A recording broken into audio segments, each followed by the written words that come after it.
FPL game week 16 transfer targets.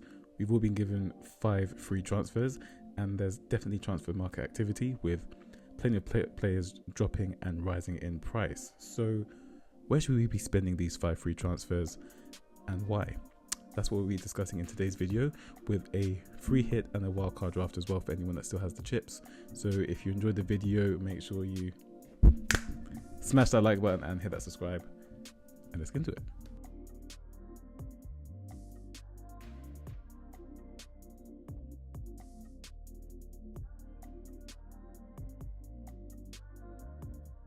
What's up, it's FPL Vert, where arrows go green, and as you can see they did go green again, but we'll discuss that in my team selection video. It was a good week all around the team, but as I mentioned, it's been a while since we've done a transfer targets video. I have started a new job, so scheduling has been a bit different, and of course we've had the midweek fixtures, which hasn't helped as well, but definitely wanted to get one out this week because of course we're all flush with 5 free transfers. So where should we be spending these transfers? And I can admit that I have made a goalkeeper transfer already, and it was for Raya because I just think he is the best goalkeeper to own.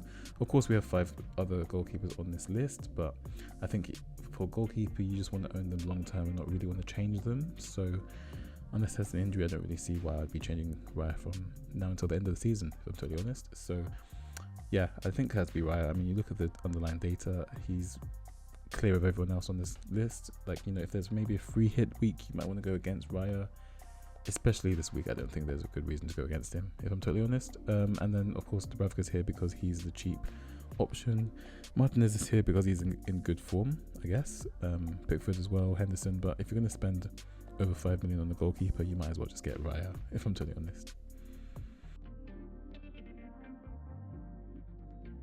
Into the defenders, and we do have someone new here, and it's mainly because Gabriel's out, but Timber is going to number 1. I'm actually not going to own him though, because I do think Arsenal's fixture is going to get quite tricky, and as mentioned previously, I've gone for Ryan now, and I don't really want to double up on this defense when, you know, some tricky fixtures, going away to Everton, hosting Brighton and Villa, both teams that are very capable of scoring, going away to Bournemouth away doesn't really suit. And then of course the people that might not be wildcarding this week will definitely be wildcarding or triple captaining in game week 17. So I've actually gone for gvardiol. Of course O'Reilly is quite popular, but I just think, you know, when we talk about Gabriel being a threat from set pieces, no defenders scored more Premier League goals since Gvardiol's actually come to the league in the Premier League. So, you know, he's got 2 goals in the last 3 games. I think he definitely has the ability to score in a lot of games, and you know, in games that he doesn't score in, he does get a bonus as well. So yeah, I'm going for him over O'Reilly. That's a bit different. I know most people probably go for O'Reilly, especially with Aiden going away. It probably makes sense, but I just think there's a lot more explosion on Gvardiol, shall we say. And I think Anderson as well is just a great pick at his price. He just picks up DEFCON. There's only Senesi and Tarkowski that pick up more DEFCON than Anderson. So yeah, definitely, especially this week anyway, with those fixtures coming up for Fulham. If you haven't got a 4.5 like cheap DEFCON monster, I'd go there. Tarkowski's here just because he's in form, but I think he's a little bit overpriced for what he offers. Yeah, I think someone like Richards, as you can see, is pretty much matching him for points per match for almost $1 million cheaper. So Tarkowski's here for form, but I wouldn't really own him long term anyway. Richards obviously got terrible fixture this week, but I think long term he's just good to rotate in the team. Like, he's better than having a 4 million defender for sure. So that's what I go for.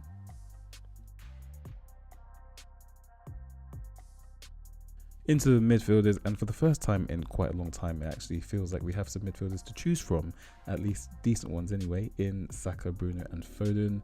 Of course, Bruno and Foden both hold in game week 15, so of course it makes this easier to discuss right now.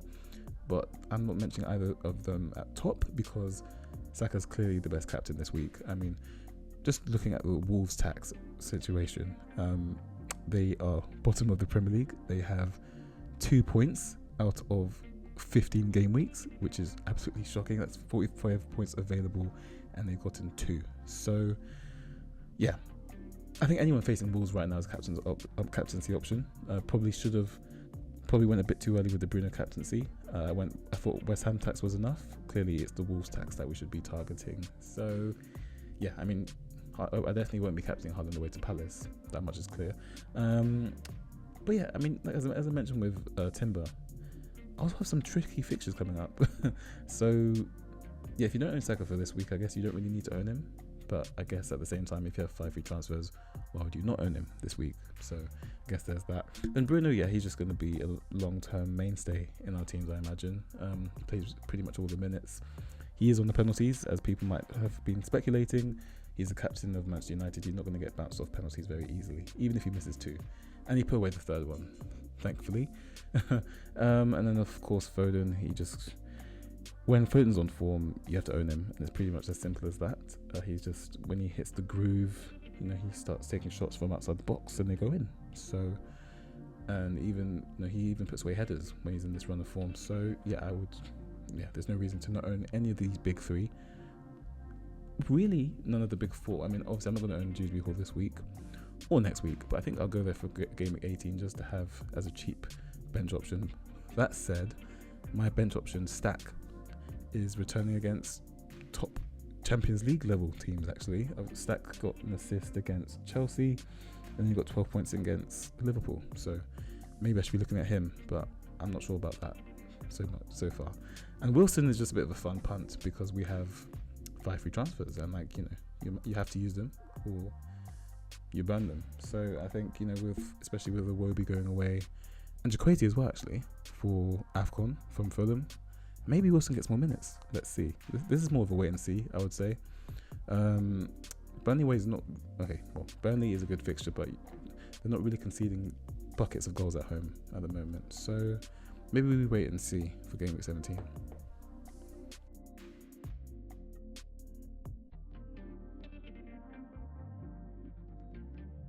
Into the forwards, and unlike the midfield market that is slowly emerging with some picks, I would say the forward market is still pretty dire. In fact, if I could do just 2, and I probably should have just done 2, but I'm just showing for full transparency and all the options that I would consider. On a free hit or a wildcard, I wouldn't look at anyone past Haaland and Thiago. The forwards are just not doing it enough, and they're quite expensive as well. It's like 7.5 mil, 8.5 mil. When the midfielders are so much cheaper and the defenders you can find DEFCON monsters. So there's no reason to go for forwards, and you can put all the money into the premiums. I'm sure Palmer will become an option very soon as well. So yeah, definitely wouldn't want to be investing in anyone outside of Haaland and Thiago, if I'm honest. And even Haaland himself has actually blanked in 3 of the last 4 games, which is, I don't want to say unlike him because he did do that pretty much all last season as well.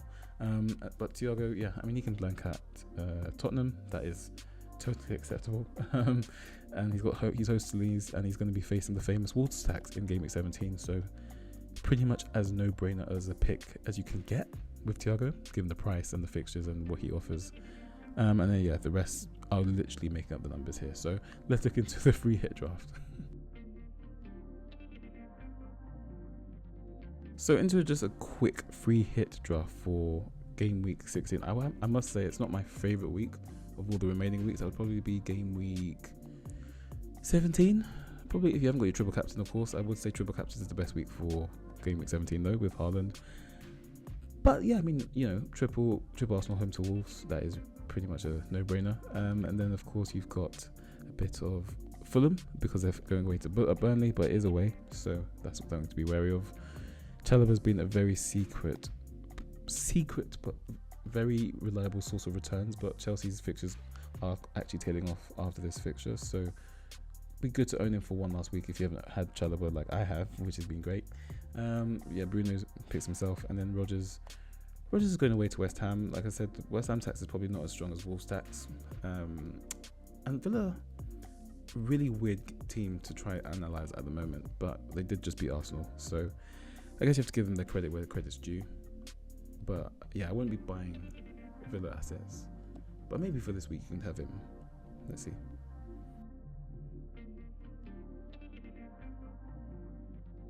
And into the wildcard. I mean, if you have your wildcard active, you probably should activate it right now because we have 5 free transfers now. So there's no real reason to be using 5 free transfers between now and game week 19 if you've still got a wildcard. But anyway, I usually do this exercise just to see like what are the players that we should be owning going forward, and this is definitely what I would land on. Of course you have triple Arsenal because the league leaders. Vandenberg over Collins, because Collins is on 4 yellows, in case anyone's wondering why Vandenberg is quite popular at the moment, that's why. Anderson, of course, Defcon Monster, gvardiol, could be O'Reilly, probably should be O'Reilly, but I'm feeling a little bit, I've got a bit of a hunch with gvardiol, and maybe I've got good memories with him, because when I owned him for large stretches of, well, in the run-in in 2024, he basically propelled me up the rankings along with a lot of other players as well, but he was definitely one of them. So yeah, he will always have a day in my team.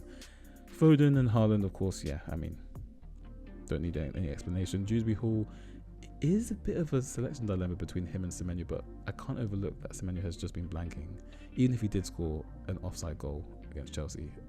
But yeah, he hasn't returned, and Dewsbury hasn't stopped returning. So yeah, and I think also, you know, the point to prove angle comes into play here as well. You know, obviously he was at Chelsea, barely played.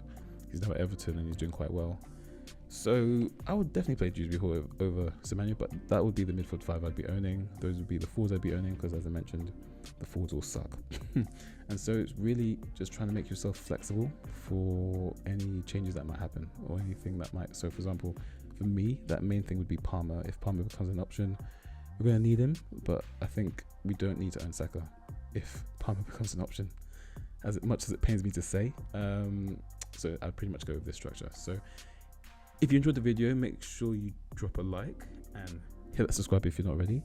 If you've got any questions, I'm sure there's going to be a million, because it's very team dependent with these 5 free transfers. For clarity, I've used 3 of them. I'm not planning to use any more.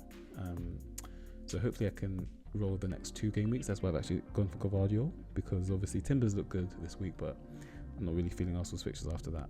Meanwhile, City are hosting West Ham, and they're not as difficult in the short to mid-term as Arsenal, so that's why I've gone for gvardiol over Timber. So that's me, and I'll see you for a team selection video later this week. Thanks for watching. Bye bye.